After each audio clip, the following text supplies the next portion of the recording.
उन्होंने इतना ज़्यादा हमें डरा दिया ना कि हम सच बताओ हमने प्लाट लेते लेते हमारे मन में यही आ रहा था कि हम किसी चीज़ में फंस तो नहीं रहे हैं। हाँ। और हमारे जेब से खड़े पैर 10 लाख का अमाउंट गया। मैं आपको प्लॉट के बारे में बताता हूँ कि हमने जो प्लाट लिया था आज से 3 महीने पहले हमने एक प्लाट लिया था। तो दोस्तों हम किस किस चीज़ से गुजरे हैं, प्लाट लेते वक्त आपको किस किस चीज़ से गुजरना पड़ेगा, वो मैं आज आपको डीपली बताने वाला हूँ। ठीक है, तो दोस्तों अभी के टाइम में, प्रेजेंट टाइम में 2025 का टाइम चल रहा है, तो आप कहीं भी प्लाट लेते हो, आप डायरेक्टली ओनर से अगर आप मिल जा रहे हो तो गुड है, अगर आप नहीं मिल पा रहे हो तो आपके लिए बहुत ज़्यादा बैड है। आप किस किस दौर से गुजरने वाला मैं ये बताने वाला हूँ। देखो जैसे आप कभी भी प्लॉट लेने जा रहे हो तो उस प्लॉट को बेचने वाले से पहले उसका जो डीलर है वो आ जाएगा आपको बेचने के लिए, बातचीत करने के लिए।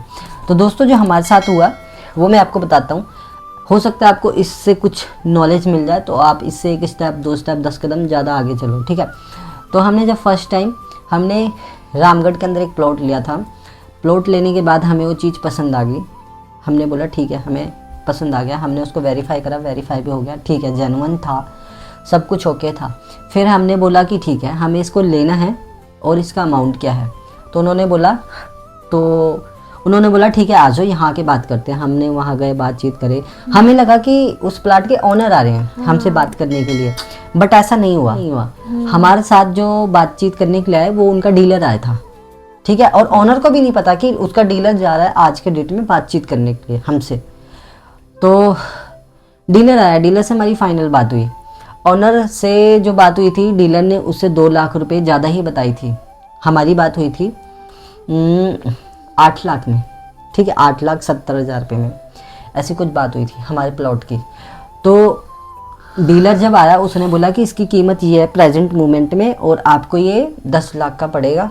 अगर आप हद से हद भी कम कराओगे तो भी मैं 10-20 हज़ार रुपये कम करा दूंगा। हाँ। और आपको 9,80,000 रुपये देने पड़ेंगे खड़े पैर। तो हमने बोला कि इतना नहीं होएगा, ये होगा। काफ़ी ज़्यादा बार्गेनिंग हुई, काफ़ी ज़्यादा, 1-1.5 घंटा आया।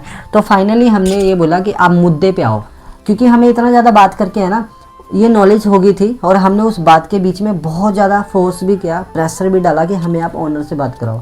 उसने नहीं कराया। उसने बोला कि सबसे पहले आप डील मेरे से फाइनल करो, फिर मैं आपकी ओनर से बात कराऊंगा। ठीक है, तो हमें ना चाहते हुए उस बंदे से डीलर फाइनल करना पड़ा। जो मैंने बोला है वही डीलर, हाँ उसने ये बोला, उसने ओनर ने वही बोला, उसने बोला यही बोला सेम। तो ना चाहते भी हमने उससे डील 980 में फाइनल किया। 980 में फाइनल करने के बाद उसने बोला कि आपका मैंने 980 में फाइनल कराया है, ये मैं थोड़ा सा 10-20 हज़ार रुपये और कम करा दूंगा। आप इसमें जो मेरा जो है बीच में जो परसेंटेज वो आपको देना पड़ेगा। मैंने बोला ठीक है आप कितना कम करा दोगे। उसने बोला कि आप मेरा जो परसेंटेज है वो 20,000 रुपये है, वो मैं खड़े पैर अभी लूँगा। तो मैंने बोला ऐसे तो मुझे 10 का पड़ गया। तो उसने बोला ऐसे नहीं, आप कोशिश, आपने 980 बोला, आप 980 में से 20 कम कर दो, 960 आपने उधर देना है और 20,000 मुझे देना है कैश। और वो उन्होंने खड़े पैर वितिन अगले डे ले लिया हमसे। फाइनल होने के बाद अगले डे उसने फिर हमसे ओनर से मिलाया, बातचीत हुई, हमने कागज़ देखा, फोटो करी, यस्ट्री के लिए हम गए यस्ट्री में। ठीक है, तो हमसे डीलर ने 20,000 रुपये खा लिए। ठीक है, और वहाँ पे शो किया कि वहाँ पे उन्होंने शो ये किया कि हमने लिया प्लॉट 980 का, नहीं हमने लिया प्लॉट 960 का, 60-70-80 960 का लिया। पर हमने ओनर को भी नहीं पता था 20,000 रुपये उसको डील फाइनल करने के लिए दिए हैं।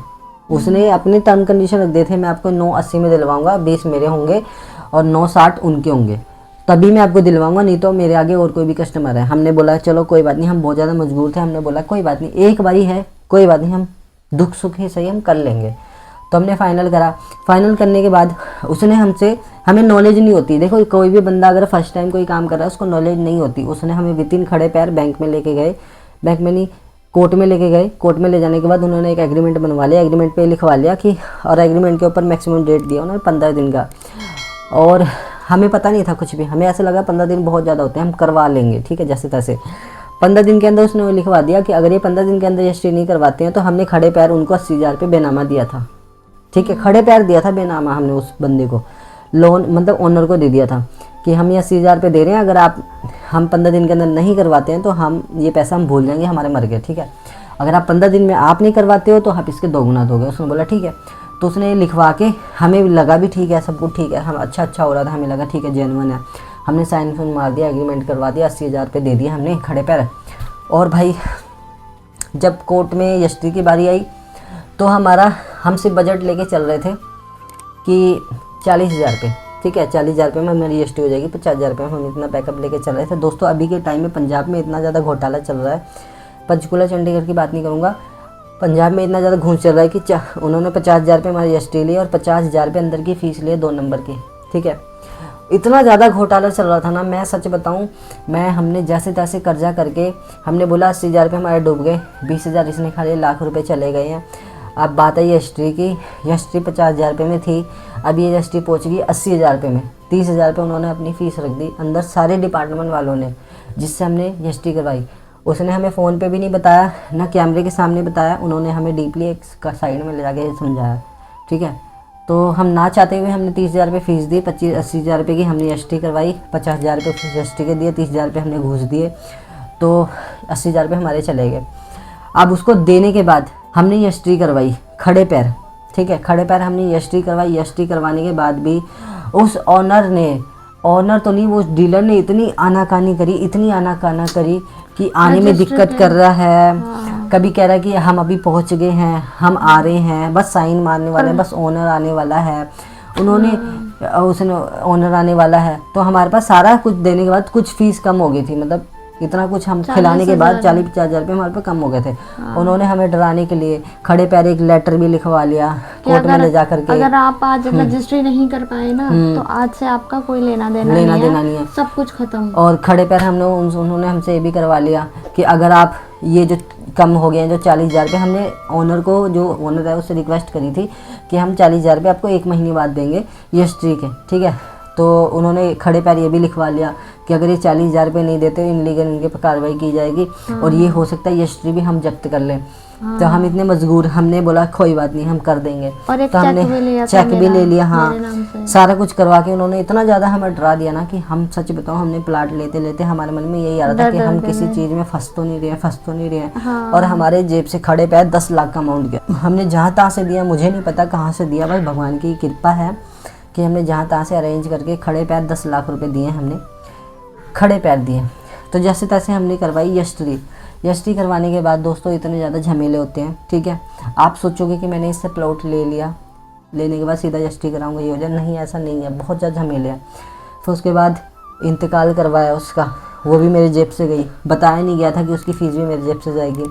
यष्टि करवाई, वो भी मेरे जेब से गई। फर्द मैंने करवाया, वो भी मेरे जेब से गई। कोर्ट के मैंने 36 धक्के खाए हैं, मतलब यष्टि करवाते मैंने नहीं रात देखा, नहीं मैंने दिन देखा, मैंने सिर्फ ये देखा जो मेरी मेहनत के जो अमाउंट जा रहे हैं ना, भगवान करे ये मेरा हाथ से नहीं जाना चाहिए। तो जैसे तैसे मेरी मेहनत देख के लास्ट में एक रंग लाई। फाइनली मैं एक स्टेज पे पहुंचा जिसमें मेरे हाथ में यष्टि थी, और वो जिस तरीके की चालाकी कर रहे थे, मैं उन चालाकियों पे खड़ा उतर रहा था, मैं दब नहीं रहा था। तो जैसे तैसे मेरे हाथ में यष्टि आ गई। बहुत सारे लोग होते हैं जो लोन यष्टि करवाने जाते हैं तो उनको ऑनर गाइड करता है कि हम अभी नहीं आ रहे, ये नहीं आ रहे, वो नहीं आ रही, ये दिक्कत है, वो फिर उसी के बीच में फंस जाते हैं। तो उनके 4-4, 5-5 साल ऐसे चल रहे होते हैं, उन्होंने पैसे दे दिए होते हैं पर उनकी यष्टि नहीं हो रखी। तो मैं आपको इस वीडियो में जितनी भी मैंने आपको गाइड करा है, तो आप इन सब चीज़ों का ध्यान रखना। इस तरीके से वो लोग चालाकपन करते हैं, हेरा फेरी करते हैं। तो दोस्तों तो मैं आपको इस वीडियो में यही बताना चाह रहा था, अवेयरनेस करना चाह रहा था। आप इन सब दौर से गुजरने वाले हो, अगर इन फ्यूचर अगर आप कभी भी प्लॉट ले रहे हो, अगर आपको इस चीज़ का एक्सपीरियंस है तो आप गुड हो, ठीक है। अगर आप इस चीज़ का एक्सपीरियंस नहीं है तो फर्स्ट टाइम आप इन चीज़ों से गुजरने वाले हो, तो अपने आप को इतना स्ट्रॉन्ग बना लेना कि आप हर एक उनके काम का और हर एक चीज़ का जवाब दे सको, ठीक है। तो मेरी ये वीडियो आपको कैसी लगी प्लीज़ लाइक शेयर कमेंट करके ज़रूर बताना। अगर इससे आपको कोई भी नॉलेज मिली हो ना तो एक लाइक और कमेंट करके ज़रूर बताना। और मिलता हूँ मैं नेक्स्ट वीडियो में। सेकेंड वीडियो में मैं आपको ये बताऊँगा कि आप जब लोन करवाओगे ना, मैंने इस प्लॉट के ऊपर अभी यष्टि करवाने के बाद विदिन 3 महीने हो गए, अभी मैंने लोन भी करवाया। लोन करवाने के बाद मेरे को बताया कुछ और गया था, बट अब हुआ मेरे साथ कुछ हो रहा है, और वो सुन के आप बहुत ज़्यादा हैरान हो जाओगे, ठीक है। तो आप मैं अगली वीडियो में वो भी बताने वाला हूँ। तो इस वीडियो को मैं यहीं एंड करता हूँ क्योंकि ये वीडियो हो गई बहुत ज़्यादा बड़ी। तो थर्ड वीडियो में मैं आपको बताऊँगा, ये पार्ट 2 है, थर्ड वीडियो में बताऊँगा। इस वीडियो को लाइक शेयर कमेंट करके जरूर बताना कैसी है वीडियो। मिलता हूँ नेक्स्ट वीडियो में, बाय बाय।